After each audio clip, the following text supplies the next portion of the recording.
오늘은 요시야의 종교개혁 단행, 요시야의 종교개혁 단행이라는 제목으로 말씀을 선고합니다. 이 열왕기하 23장과 또 역대하 34장, 또 35장, 여기가 같은 내용이 지금 겹쳐 있어서 이렇게 연대기 성경에는 이렇게 이중으로 지금 쓰여 있습니다. 앞에서 우리가 요시야가 종교개혁을 시작하게 된 경위를 설명했는데, 하나님 성전이 너무 많이 부패해 있고 또 다 낡았고 부서져 있고 이러니까 요시야는 하나님을 잘 경외하는 믿음이 살아있는 사람인데 도저히 그대로 둘 수가 없어서 성전 수리를 명령하죠. 그런데 이 요시야 이전의 왕들이 전부 다 악한 왕들이에요. 증조 할아버지 히스기야 빼놓고는 다 악해요.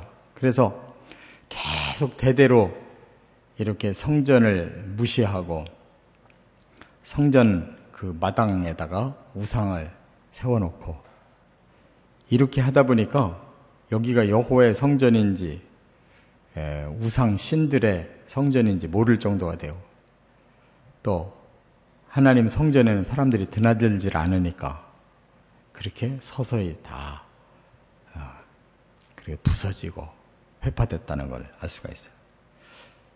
그래서 큰 마음을 먹고 정말 이 요시야도 목숨 걸고 한 겁니다. 대다수가 다 우상들을 섬기고 있는 상황에서 혼자 결단한 거예요.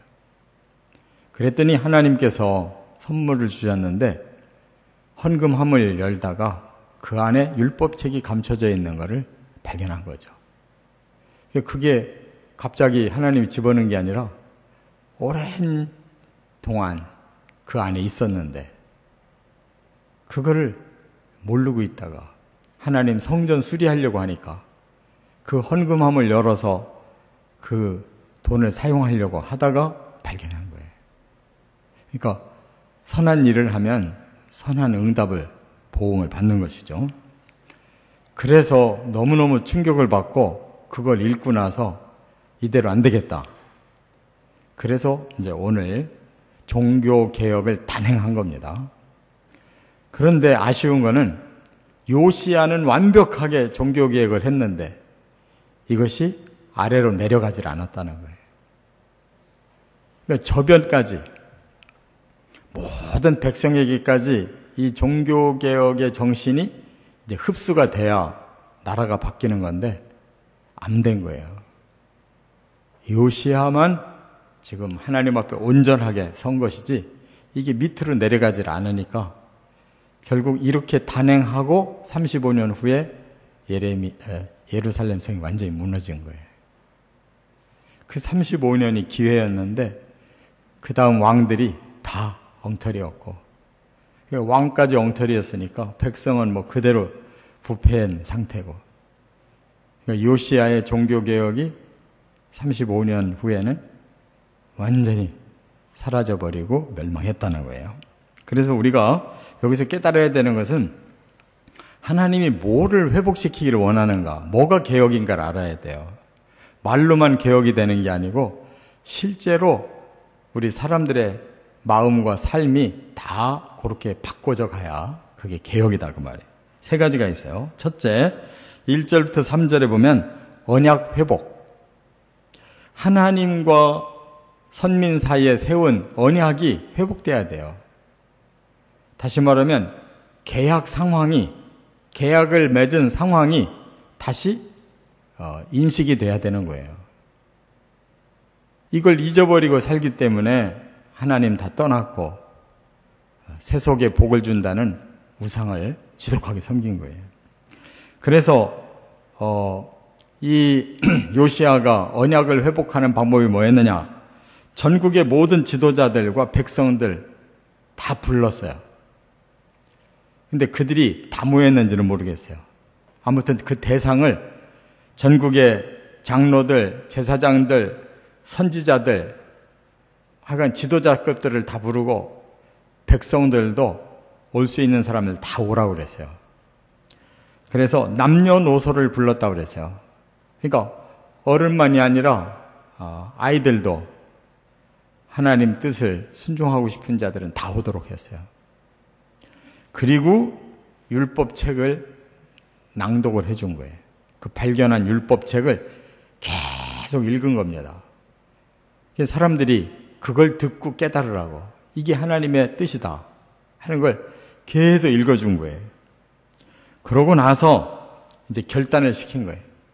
마음과 뜻과 목숨을 다해서 이 말씀을 순종해라. 그리고 그대로 실천해라. 이렇게 하겠느냐라고 백성에게 물은 거예요. 백성이 그렇게 하겠습니다, 따르겠습니다 라고 약속했어요. 그게 다시 언약이 다시 세워진 거예요.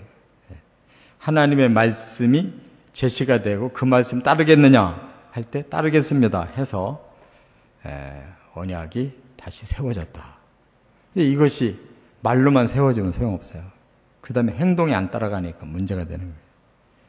두 번째, 4절부터 20절까지 성전 회복을 했다는 거예요.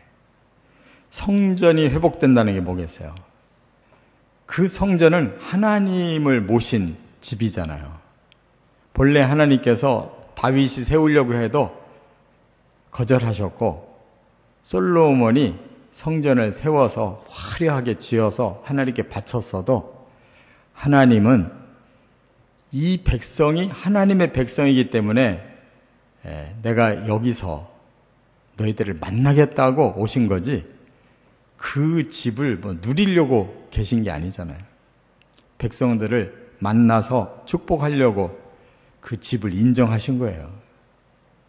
그런데 그들이 이 언약을 깨뜨리고 세속의 복을 받으려고 자꾸 우상을 섬기다가 나중에 성전 뜰에까지 우상들이 들어오니까 이 성전은 하나님도 떠나고 사람들도 떠나고 그냥 빈 껍데기 집일 뿐이지 성전이 아니죠.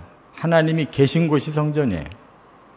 그래서 일단 하나님이 왜 떠나셨는가를 안 거죠. 그거는 모든 우상이 여기 들어와 있기 때문이라는 걸 알아서 그때부터 다 제거하기 시작한 거예요. 그래서 바알, 아세라, 하늘의 1월 성신, 그 당시에 이 세 가지가 가장 유행하던 우상 숭배. 바알신, 아세라신, 이건 남자신, 여자신, 또 하늘의 1월 성신, 해, 달, 별들을 그렇게 지독하게 섬겼어요. 바로 그거를 제거하고, 또 이 성전뿐만 아니라 산당들이 또 질비하게 많잖아요. 그 산당들을 다 제거하고, 그 다음에 그 우상을 섬기게 만든 가짜 제사장들이 있어요.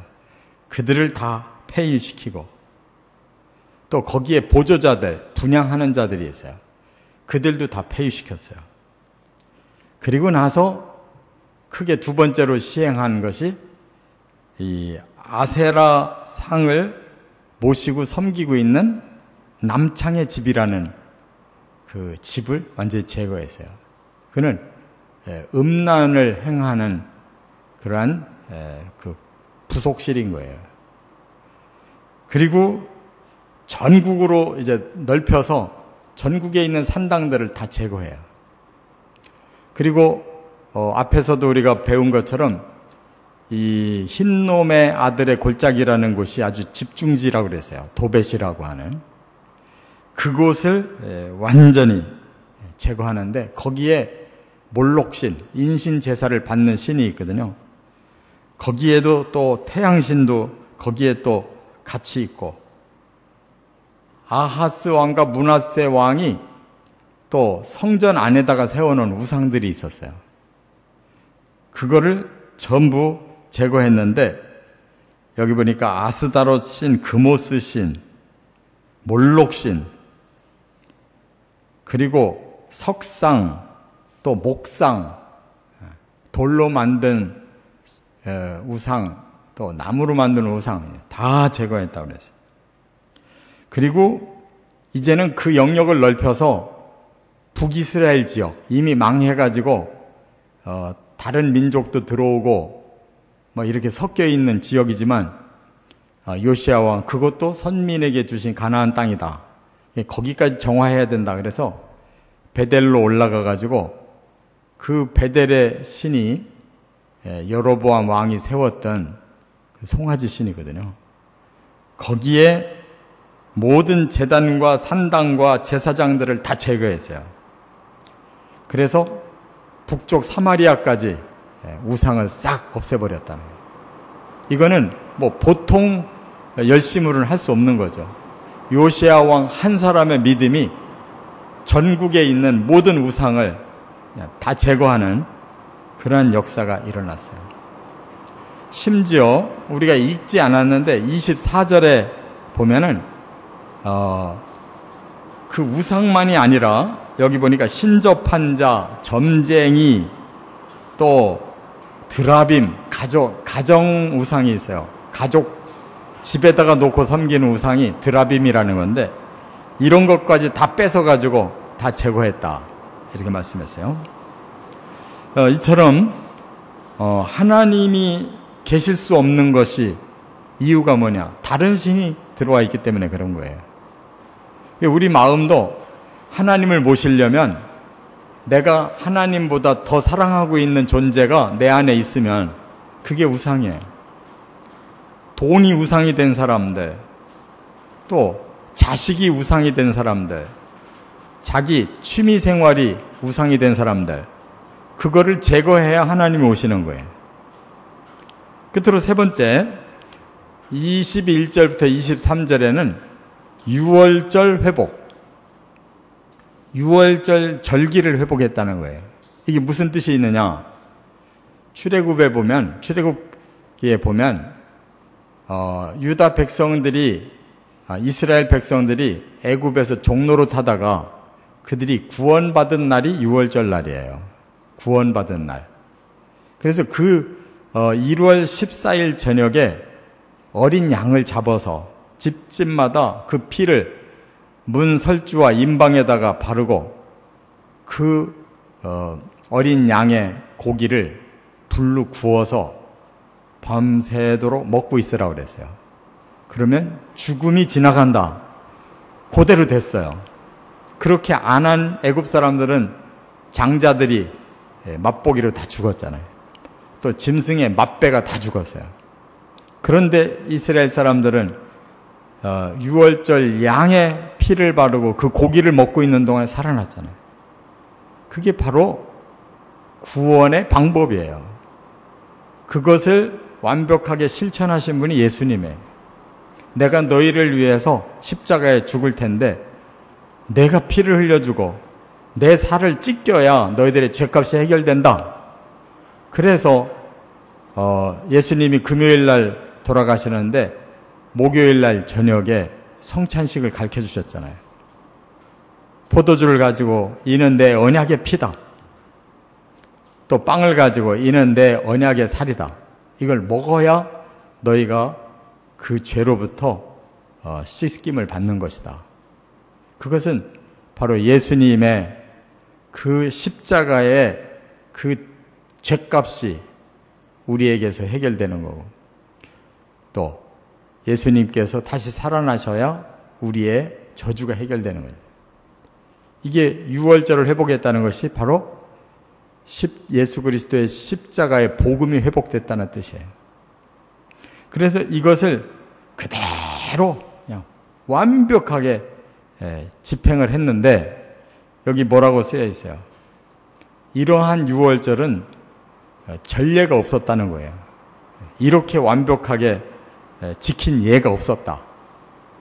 그만큼 하나님이 우리를 구원해 주신 우리의 하나님이시고 우리는 하나님 백성입니다. 구원받은 백성입니다라고 하는 확실한 믿음을 세워준 거잖아요. 그러니까 우리도 신앙이 바로 서려면 십자가 신앙으로 돌아가야 되는 거예요. 내가 왜 예수 믿냐면 예수님이 십자가로 내 죄값을 씻어주셔서 내 죄가 사해짐으로 나는 구원받고 장차 모든 저주도 다 풀어서 하나님이 천국으로 우리를 영원한 생명을 주신다는 것을, 이 십자가의 복음을 다시 회복해야 신앙이 바로 서는 거예요. 이렇게 했다는 거예요. 여기에 온 백성들이 또 제사를 드리고 나면 음식을 나눠야 되니까 제사 재물, 그걸 요시야 왕이 대표로 헌납을 해요. 여기 보니까 어린 양 3만, 숫소 3천을 제공을 해요. 그러니까 밑에 있는 방백들도 할 수 없이 따라서 예물을 좀 내놓고, 그래도 하나님의 뜻을 지금까지 실천하려고 애썼던 제사장들, 또 레위인들 대표들이 또 양 2,600마리, 숫소 300마리, 또 레위인들은 양 5,000마리, 숫소 500마리를 또 헌납을 해서 그거 가지고 이제 하나님 앞에 제사드리고 온 백성들하고 함께 나누어요. 성찬식을 하는 거죠. 이렇게 해서 일주일간 무교절까지 다 지켰다, 이렇게 말씀했어요. 왜 성경에 이걸 말씀하냐면 이게 구원의 원리예요. 성경 전체의 구원의 원리는 유월절 원리로 구원시킨다는 것이 하나님 계획이에요.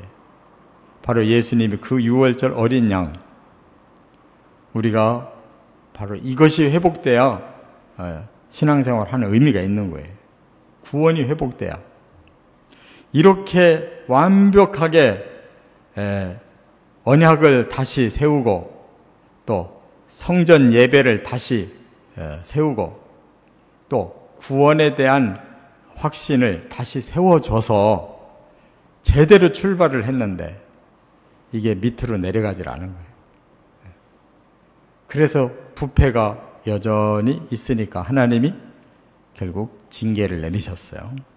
우리도 항상 우리 자신들이 이렇게 하나님 중심이 돼서 하나님 말씀 붙잡고, 또 항상 하나님을 모시고, 그리고 우리가 구원받아서 지금 진행 중이라는 거, 저 하늘나라 가기까지 구원이 완성된 게 아니라 지금 주님 안에서 그 구원을 이루어가고 있다는 거 꼭 깨닫고 영적인 신앙의 개혁이 항상 이루어져 가시기를 주의 이름으로 축원합니다.